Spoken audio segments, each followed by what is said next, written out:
Bueno, ahora sí, seguimos. Con una invitada decíamos que se acercó acá a los banquitos de la plaza, que es Celina Fares. Todavía no aparece en la cámara. Todavía no aparece en la cámara, pero bienvenida. Ahora sí, fuerte el aplauso para Celina Fares. Bueno, gracias. Profesora de Historia. No sé cómo te gustaba que te presente. ¿Profesora de Historia está bien, Celina? Está o... perfecto porque toda la vida me he dedicado a ser profesora de historia. Perfecto. Sí, además viste que hay algo ahí en la docencia que es como que a uno lo define un poco, ¿no? Como Totalmente. que, Mi yo soy profe, militancia sí, yo hago un montón de cosas, pero soy profe, entonces. Exactamente. Mientras en este preciso acto le damos la entrega de una escarapela, porque dice, es un programa nacionalista, y creo que no le pifió. Si hay algo que amamos y queremos es nuestra patria, acá en la Plaza Victoria.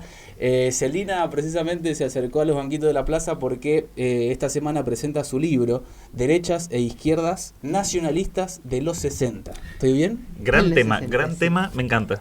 Mientras Fanchana ya se lo quiere robar, no se lo tiene que robar, se lo tiene que ir a comprar. Disimula y se acerca al libro, ¿viste? Como para ir empezando la charla, Celina, ¿qué nos puedes contar? ¿Por qué agarraste este tema? ¿Por qué los 60? ¿Por qué las izquierdas, las derechas? Les cuento a todos. Bueno, primero agradecerles. Me encanta esto de que haya programas de historia. Me parece fascinante. Quizás, con gente Celi, joven. perdón que te molestemos. Eso, el micrófono. Perfecto. Ahí está. Ahí estamos. Ahora sí. Genial, ahora sí. Agradeciendo porque, bueno, perfecto. a los que a las y los que enseñamos historia, pensar que los jóvenes repliquen y sigan estos caminos, nada, a pesar de que hoy la historia no banca dentro del espectro nacional, seguimos pensando que es la única manera de construir futuro, ¿no? Y bueno, el subtítulo que te iba a decir, Martín, Universidad y Prensa Local en la encrucijada nacional e internacional, ubica un poco este gran título, Derechas e Izquierdas Nacionalistas en los 60, porque es un título bastante amplio. Sí, porque nos llamaba la atención, porque justo uno de los programas anteriores que estuvimos solos con Lautaros, porque nos dejaron solos. Porque nos nos abandonaron por otro programa. No, los menos dolidos, ¿viste? El Lautaro ya quiere generar cizaña entre programas. No, yo nunca. Yo no soy escorpiano, nunca haré eso. Está mejor, pero había salido muy por arriba el tema de las derechas y las izquierdas, porque habíamos estado hablando sobre el primer gobierno peronista. Y hablábamos de que es difícil de encasillar el fenómeno peronista entre esas categorías que por ahí son más foráneas, por así decirlo, pero que tienen una presencia en la historia argentina, y creo que justamente los 60 son una etapa donde más se pusieron en disputa esas categorías, ¿puede ser? Sí, y sobre todo, pensando en esto que hablábamos el otro día también, en cómo la derecha actual que tenemos, una derecha que justamente no es nacionalista, entonces está bueno pensar las categorías desde ese punto, ¿no? Bueno, te tiramos un montón de líneas. Un montón de líneas. Agarra lo que quieras. Sí, empiezo en cualquier momento me por pongo con el subtítulo. Empiezo por lo que empecé yo. Yo empecé trabajando nacionalismo, pero nadie trabajaba nacionalismo, porque recuerden que esa no fue una buena palabra, ni aceptable, no solo después de la Segunda Guerra Mundial, sino después del peronismo y después de la dictadura, ¿no? Entonces, dentro del mainstream de estudios o de renovación historiográfica, en los 80, con la democracia, mirar el nacionalismo retrotraía al revisionismo. Y el revisionismo estuvo un poco, digamos, en los sótanos, cuando la democracia se instaura con un consenso de democratización absoluta y todo lo que hubiera dado sustento a la dictadura queda un poco dejado de lado. Entonces, durante mucho tiempo era muy difícil hablar de nacionalismo, y sobre todo después del peronismo, porque el nacionalismo es un tema clásico para los años 30 y 40, pero plantear nacionalismo en los 60 era un tema complicado. Así que yo me sumé a trabajar este tema con la gente que empezó a trabajar derechas. Porque el nacionalismo estaba directamente vinculado con las derechas. Claro, un nacionalismo como más militar también, ¿no? Exacto. Sí, totalmente. A la figura vinculada a digamos, el momento mítico clásico, Uriburu, golpe del 30, la invocación al fascismo, y bueno, todo lo que se remitiera al nacionalismo te hacía pensar en uniforme militar. Sí, totalmente. ¿No? Y bueno, recuperar ese tema y ponerlo en discusión no fue fácil porque no era un tema de debate. Hoy sí es un tema de debate, pero bueno, llevó un tiempo. Y bueno, la idea era trabajar qué había pasado acá en Mendoza, ¿no? Pero no en Mendoza como provincia, sino en la producción historiográfica, sobre todo en la historia de la carrera nuestra.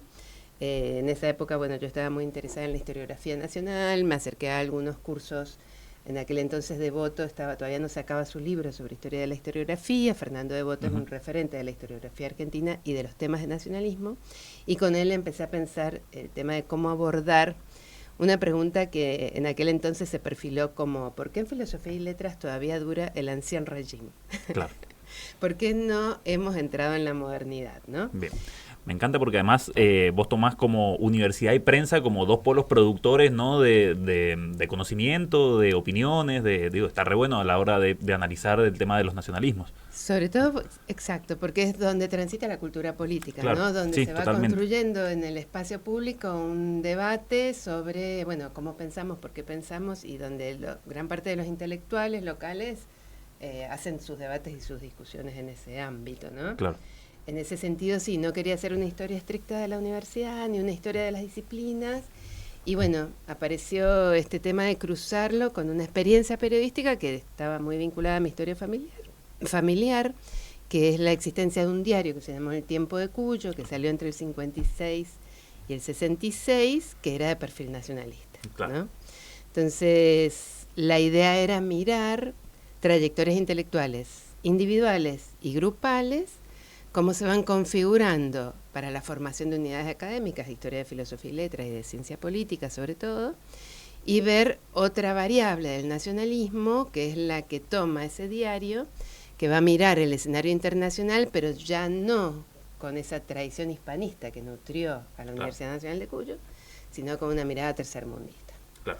Entonces, de un conglomerado, una cultura política bastante, digamos, homogénea, en el sentido de que eran nacionalistas y católicos, salen distintas vertientes, unas que se van a nutrir y se van a formar en la España franquista, que van a viajar muchísimo a Sevilla, gran cantidad de profesores de la Facultad de Filosofía y Letras estudian allá en Sevilla, digamos. No sabía. Sí, bueno, justamente me pasó en un viaje a Sevilla, haciendo una estancia de investigación, encontré en la Escuela de Estudios Hispanoamericanos la publicación de gran parte de los profesores nuestros, ¿no? Y ahí empezás a tirar el hilo y bueno, justamente en la historia que recopila Diego Pro, que es un viejo profesor de la facultad, que en los años 60 hace una suma, digamos, de reconstrucción histórica de la Facultad de Filosofía y Letras, él analiza todos los que viajaron a formarse allá. Ajá. Historiadores, filósofos, literatos, geógrafos, ¿no? Y las tesis historiográficas que nosotros estudiábamos, te digo, nosotros hablo de mi generación que estudió fines de la dictadura, principios de la democracia, eran las tesis que habían acuñado los historiadores del franquismo, ¿no? Entonces, bueno, se abrió un filón ahí que nos permitió ir hilvanando estas redes de circulación de pensamiento historiográfico que después nutrió no solo la carrera de filosofía y letras, sino la de ciencias políticas que se crea durante el peronismo, ¿no? Entonces voy tramando una historia de la institución con una historia de las disciplinas, pero cruzada por la política. Muy presente el tema de la historiografía, ¿no? Que ha sido uno de los temas que hemos charlado y que por más que nos queramos siempre vuelve a aparecer el tema de la historiografía en la plaza. El primer programa fue sobre historiografía y lo tuvimos que grabar como 3 veces y al final decía, loco, basta por ver este tema. Pero es que tiene que ver, ¿no? Porque es la manera en que se cuenta la historia o se estudia la propia historia. Es apasionante. Te hago una pregunta, perdón, no sé si tiene mucho que ver con el libro, pero lo pensaba, me surgía la curiosidad.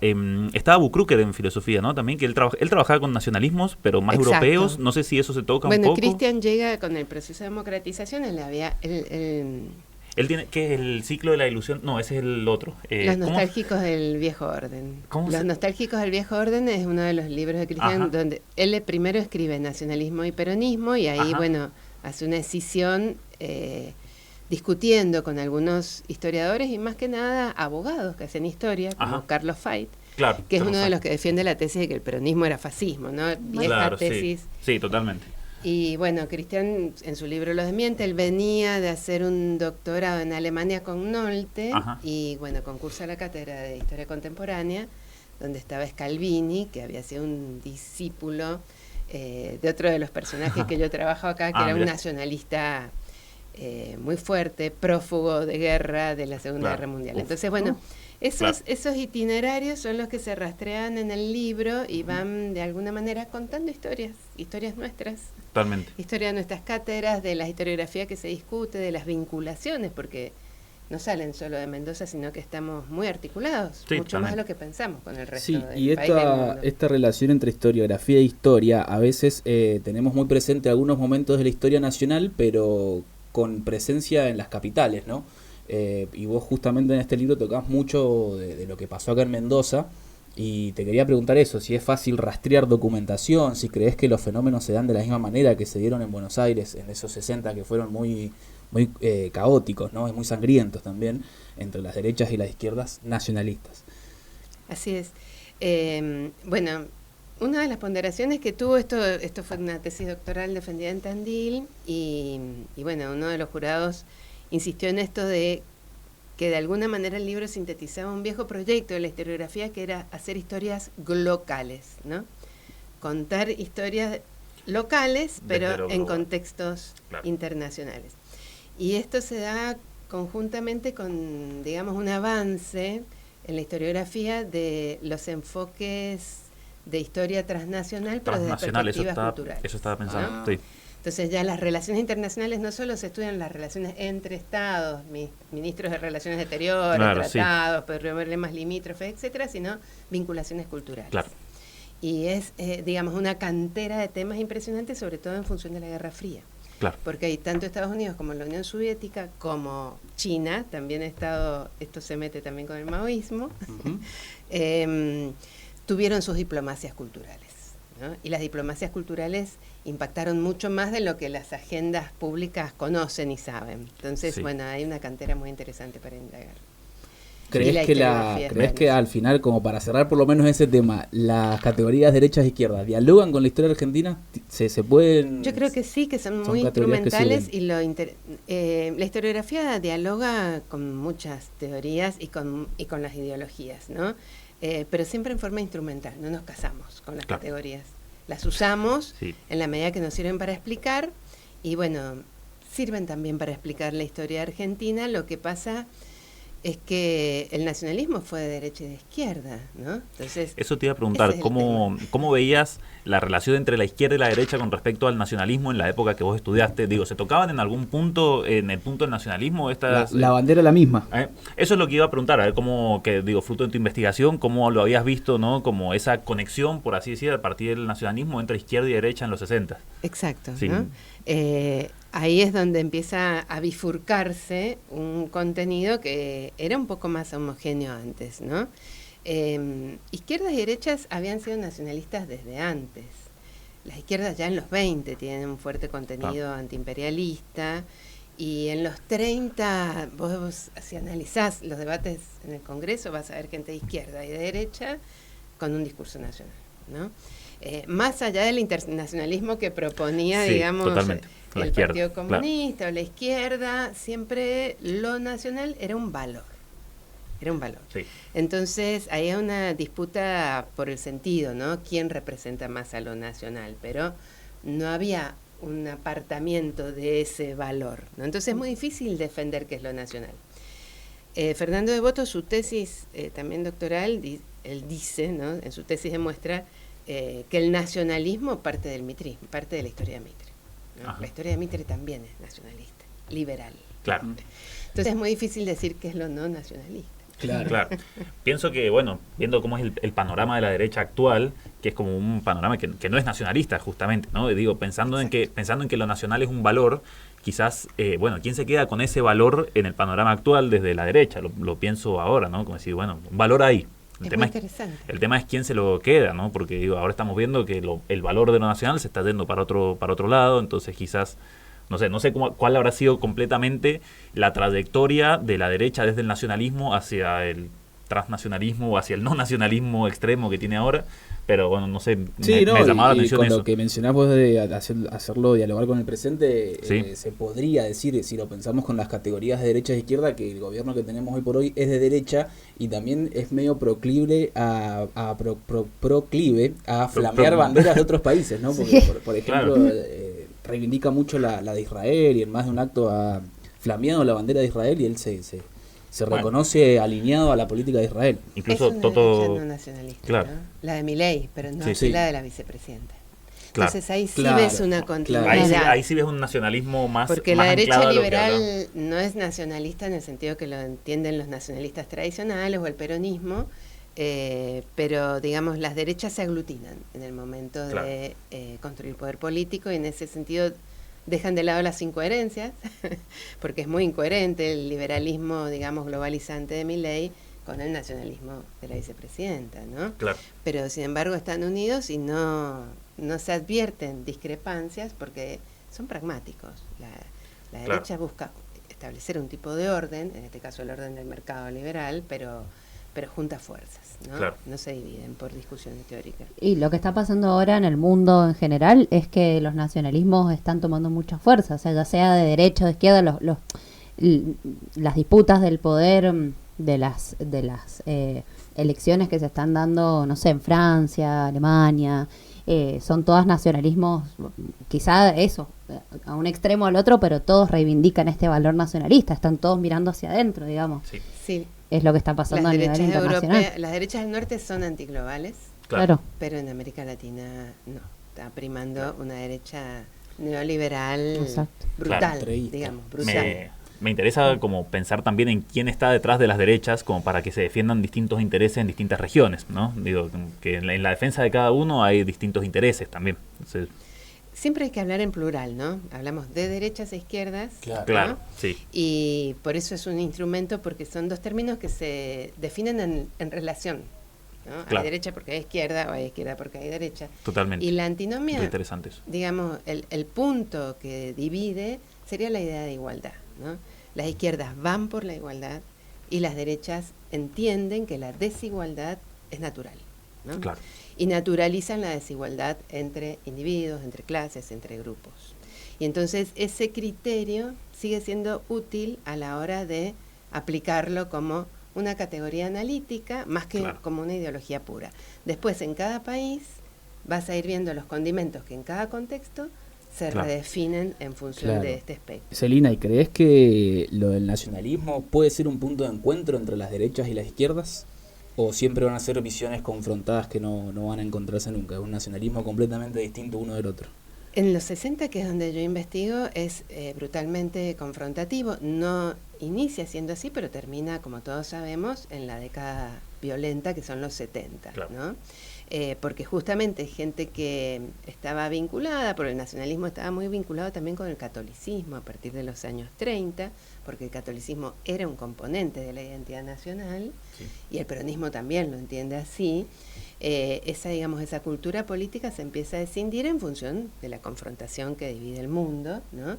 Y que va a atravesar el nacionalismo haciendo un parteaguas en esta ancha vía del medio, como se le llama a los nacionalistas, ¿no? Claro. Porque dentro del nacionalismo entra un espectro muy grande, pero la confrontación que se da es inzanjable entre gente, digamos, que pertenecía a una misma familia o cultura política. Entonces, lo que indaga este libro es da cuenta de esos procesos a través de historias, de historias institucionales, de historias de actores, de historias de disciplina, de historias de temas y problemas que se debaten, mirando la trama local, pero en diálogo con lo nacional e internacional. Entonces, bueno, más que derechas e izquierdas, que la tesis no tuvo este título le gustó más a la editorial dentro de los que yo ofrecí. hablando de ser pragmáticos, ¿no? Claro. Estrategia marketingera. Y hablando de editoriales, ¿cómo crees o cómo pensás vos el tema de la difusión de la historia? ¿Te gusta que salga un poco de las cátedras, que salga de las facultades y que se empiece justamente a divulgar y que salga por la calle, por las plazas? Eso, bueno, por eso lo felicitaba, porque realmente yo entiendo que el triunfo de esta derecha libertaria, que no reconoce tradición historiográfica, marca, por lo menos para nosotros los y las historiadoras, un fracaso importante, ¿no? Pensamos que hace mucho que estamos trabajando en esto de enseñar, difundir, promover, militar la historia, y sin embargo las nuevas generaciones no han tenido elementos, herramientas para poder evaluar en términos históricos esta opción electoral. Entonces es un gran fracaso y creo que nos debemos brutalmente una revisión de todo lo que hemos hecho para decir por qué en un país que ha producido tanto en historia en los últimos 40 años, porque hay que decir que lo que se ha producido en Argentina en los últimos 40 años en el campo historiográfico es brutal, ¿por qué fracasamos? y tiene que ver con que nos quedamos hablando entre nosotros. Con unos niveles de excelencia que responden a parámetros, ¿no es cierto?, de la internacionalización de la ciencia, pero que no llegan a los sectores populares, a la gente, y no es una herramienta para entender el presente. Entonces tenemos que replantearnos. Y estos programas me parece que son excelentes para hacer esto.